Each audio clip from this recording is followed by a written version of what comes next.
Eu estou muito contente que estamos em vias de terminar o nosso segundo livro. Então, nem tudo que o ser humano se dispõe a fazer, ele falha miseravelmente, né? Tem coisa que dá certo. Fico contente. Hoje já estou como a fênix que ressurgiu das cinzas. Ontem eu estava para morrer, com febre e tudo mais. Ok, 21. Escrevendo uma autobiografia.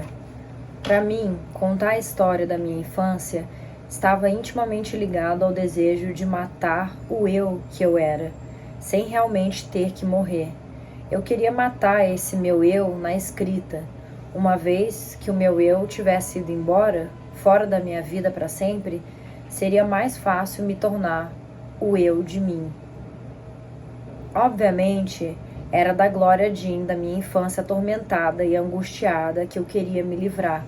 A garota que estava sempre errada, que sempre era castigada, sempre sujeita a uma ou outra humilhação, sempre chorando.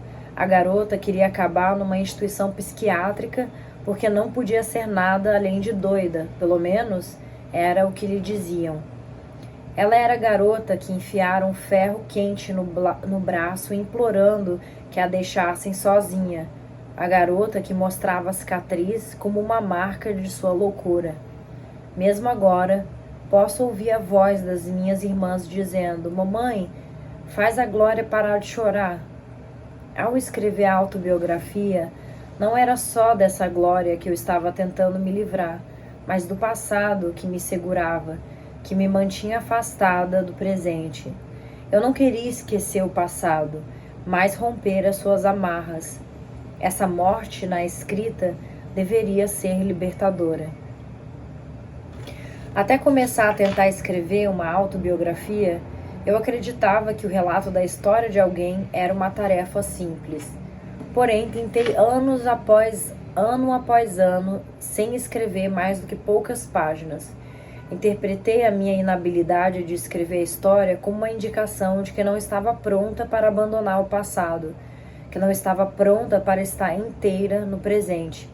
Psicologicamente, considerei a possibilidade de ter me apegado aos sofrimentos e feridas da minha infância, de ter me agarrado a eles, bloqueando os meus esforços de ser autorrealizada, inteira, de me curar. Uma mensagem-chave no romance The Salt Tears, os comentadores de sal, Salt Eaters, The Salt Eaters, de Tony K. de Bambara, que conta a história da tentativa de suicídio de Velma, de seu colapso nervoso, é expressa quando o curandeiro pergunta: "Você tem certeza, querida, que quer ficar bem?"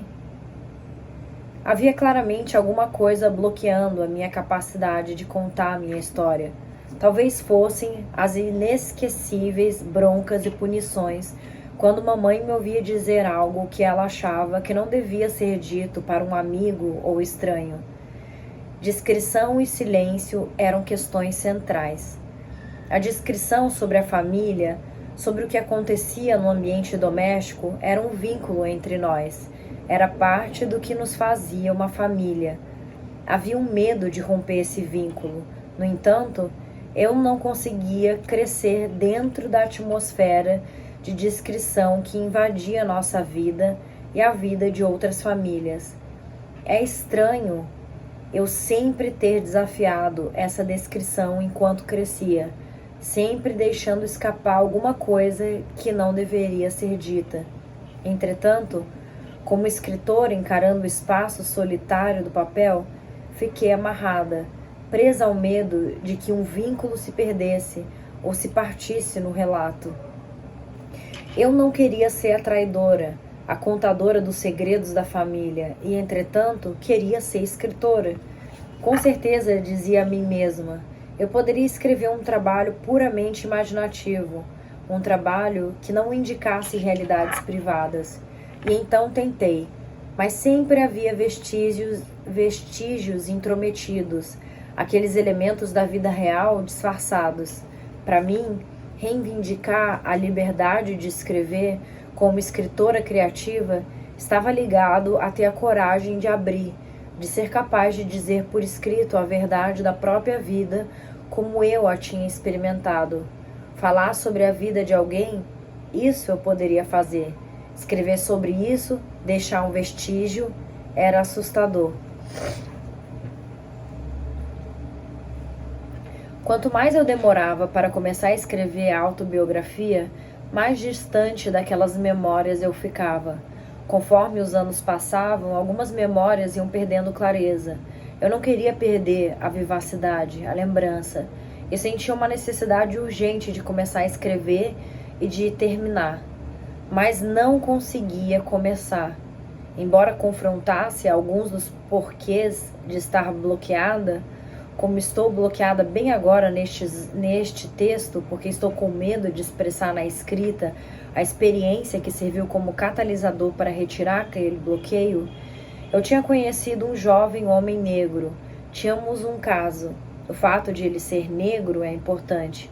De alguma maneira misteriosa, ele era uma ligação com esse passado que eu estava me esforçando para agarrar, para nomear na escrita. Com ele, relembrei incidentes, momentos do passado que eu tinha suprimido completamente. Era como se a paixão do contato fosse hipnótica, permitisse derrubar barreiras e, portanto, entrar por completo, reentrar naquelas experiências passadas. O cheiro dele, os odores combinados de cigarro, às vezes de álcool, e do cheiro do seu corpo, parecia ser um aspecto chave. Eu pensava com frequência na frase cheiro da memória, pois foram aqueles cheiros que me levaram de volta ao passado. E havia ocasiões específicas quando era muito evidente que a experiência de estar na companhia dele era um catalisador para essa recordação. 2 acontecimentos específicos vêm à mente. Um dia, no meio da tarde, nós nos encontramos na casa dele. Bebíamos conhaque e dançávamos uma música do rádio. Ele fumava cigarros. Eu não só não fumo, como geralmente faço esforço de evitar a fumaça. Enquanto estávamos agarrados, aqueles cheiros combinados de álcool, suor e cigarros me levaram a falar, sem pensar muito, tio Pete. Eu não tinha me esquecido do tio Pete, mas eu tinha me esquecido da experiência infantil de encontrar com ele.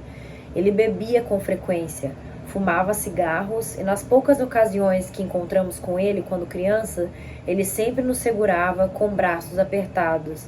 Era a lembrança daqueles abraços, com abraços apertados. Era a lembrança daqueles abraços, de como eu odiava e desejava evitá-los. Foi disso que lembrei. Outro dia fomos ao meu parque favorito alimentar os patos e estacionamos o carro em frente a uns arbustos bem altos. Enquanto estávamos lá sentados, de repente ouvimos o som de um trem se aproximando. Um som que me assustou, pois evocou outra memória há pouco tempo reprimida, a de cruzar os trilhos do trem no carro do meu pai. Lembrei de um incidente quando o carro parou nos trilhos e meu pai nos deixou sentados lá, dentro, enquanto levantava o capô e tentava fazer o carro funcionar. Não tenho certeza se esse incidente de fato aconteceu. Quando criança, eu ficava aterrorizada que isso pudesse acontecer, talvez com tanto medo que essa memória se criou na minha mente como se tivesse de fato acontecido.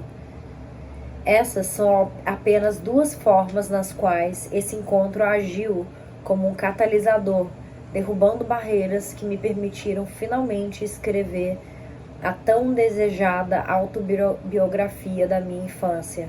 Todo dia eu me sentava à máquina de escrever e diferentes memórias eram escritas em pequenos esboços. Elas vinham em turbilhão, como se fosse uma tempestade súbita. Vinham num estilo surreal, onírico, o que me fez parar de pensar nelas como estritamente autobiografias, porque parecia que mito, sonho e realidade tinham se fundido. Havia muitos incidentes sobre os quais eu conversava com os meus irmãos para saber se eles se recordavam. Muitas vezes lembrávamos juntos de um esboço de acontecimento, mas os detalhes eram diferentes para cada um de nós. Esse fato era um lembrete recorrente das limitações da autobiografia, do quanto a autobiografia é um relato de uma história muito pessoal, uma narração única de eventos, não tanto como eles aconteceram, mas como nos lembramos e os inventamos. Uma memória que eu podia jurar ser a verdade, nada mais do que a verdade. Era sobre um carrinho que meu irmão e eu dividíamos quando crianças. Eu me lembro de que brincávamos com esse carrinho só na casa do meu avô. O dividíamos. Eu dirigia e o meu irmão empurrava. Porém, uma faceta da memória era enigmática. Eu me lembro de sempre voltar para casa com hematomas ou arranhões por causa desse brinquedo. Quando liguei para minha mãe, ela disse que nunca existiu carrinho nenhum. Nós dividíamos um carrinho de mão vermelho que sempre ficou na casa do meu avô, porque naquela parte da cidade havia calçada. Morávamos numa colina onde não tinha calçada. De novo, fui forçada a encarar a ficção, que é parte de todo o relato, de toda a recordação. Comecei a pensar no trabalho que eu estava fazendo como sendo tanto ficção quanto autobiografia. Parecia cair na categoria de escrita chamada por André Lorde em Exame, seu trabalho autobiográfico de biomitografia. Conforme escrevia, sentia que não estava tão preocupada com a precisão de detalhes quanto com evocar na escrita o estado de espírito, o espírito daquele momento particular. O ensaio de narrar uma história e o processo de contar são simbolicamente um gesto de desejo, de recuperar o passado de modo que se experimente tanto uma sensação de reunião quanto de alívio. Foi o desejo do alívio que me levou a escrever, mas, ao mesmo tempo, foi a alegria da reunião que me permitiu ver o ato da escrita da autobiografia como uma maneira de reencontrar com aquele aspecto do eu e da experiência que pode não ser mais uma parte da vida de fato, mas é memória viva, moldando e explicando o presente. A escrita autobiográfica foi para mim uma forma de evocar a experiência específica de crescer negra em comunidades segregadas no sul dos Estados Unidos. Foi uma forma de recapturar a riqueza da cultura negra do sul, a necessidade de recordar e manter o legado daquela experiência e também o que isso me ensinou. Tem sido ainda mais importante desde que comecei a viver em comunidades predominantemente brancas e a ensinar em faculdades predominantemente brancas. A experiência de pessoas negras do Sul foi a base da vida ao meu redor quando eu era criança. Aquela experiência não tinha mais em muitos lugares, não existe mais em muitos lugares onde um dia era toda a vida que conhecíamos. Capitalismo, mobilidade ascendente, assimilação de outros valores, tudo conduz à rápida desintegração da experiência das pessoas negras ou, em alguns casos, ao desgaste gradual daquela experiência. No mundo da minha infância, nós nos agarrávamos ao legado de uma cultura negra distinta, ouvindo os mais velhos contarem as suas histórias. A autobiografia era bastante experimentada através da arte de narrar histórias. Eu me lembro de sentar na casa da babá, minha avó por parte de mãe, na rua Broad 1200 e ouvir as pessoas chegarem e narrarem as suas experiências de vida. Naquele tempo, sempre que levava uma amiga na casa da vovó, babá pedia um breve esboço da autobiografia dela antes de começarmos a brincar. Ela não só queria saber quem era a família dela, mas quais eram os seus valores. Às vezes, era uma experiência maravilhosa e assustadora ficar lá respondendo a todas aquelas perguntas ou testemunhar outra amiga sendo submetida ao processo. E ainda assim, era como vínhamos a conhecer a nós mesmas e a história familiar uma da outra. É a ausência dessa tradição na minha vida adulta que torna a narrativa escrita da minha infância muito mais importante. Conforme os anos passarem e essas memórias gloriosas se esvaírem, ainda vai existir a claridade contida nas palavras escritas. Conceitualmente, a autobiografia foi enquadrada como um baú de enxoval. Eu lembrava do baú de enxoval da minha mãe, com todos os cheiros maravilhosos de cedro. Eu lembrava dela pegando os itens mais preciosos e colocando todos lá dentro, por segurança. Certas memórias foram para mim um tesouro semelhante. Eu queria depositá-las em algum lugar, por segurança. Uma narrativa autobiográfica parecia um lugar apropriado. Cada acontecimento, encontro, experiência em particular tinham sua própria história, às vezes contadas em primeira pessoa, às vezes em terceira pessoa. Muitas vezes eu sentia que estava em transe na minha máquina de escrever, que o formato de uma determinada memória não era decidido conscientemente, mas por tudo que é obscuro e profundo em mim, inconsciente, mas presente. O ato de torná-la presente, trazê-la para o aberto, por assim dizer, era libertador.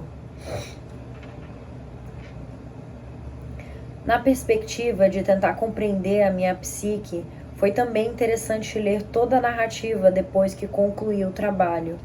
Não me ocorreu que trazer o passado e a memória juntos em uma narrativa completa me permitiria vê-los a partir de uma perspectiva diferente, não como eventos isolados singulares, mas como parte de um contínuo. Lendo o manuscrito completo, senti que estava diante de um panorama não da minha infância, mas daquelas experiências profundamente gravadas na minha consciência. É claro que o ausente, o que foi deixado de fora, não incluído, era também importante. Fiquei chocada por descobrir, no fim da minha narrativa, que eu havia me recordado de poucos acontecimentos envolvendo minhas 5 irmãs. A maioria dos acontecimentos era entre meu irmão e eu. Havia uma percepção de distanciamento das minhas irmãs presentes na infância, um sentido de estranhamento. Isso estava refletido na narrativa. Outro aspecto interessante do manuscrito completo, para mim, foi como os incidentes descrevendo homens adultos sugeriam que eu os temi intensamente, com exceção do meu avô e de alguns homens velhos. Escrever a narrativa autobiográfica me permitiu olhar para o passado a partir de uma perspectiva diferente e usar esse conhecimento como meio de autocrescimento e mudança de uma forma prática. No final, não me senti como se tivesse matado a glória da minha infância. Em vez disso, eu a resgatei. Ela não era mais o inimigo dentro de mim, a garotinha que tinha de ser aniquilada para a mulher poder existir.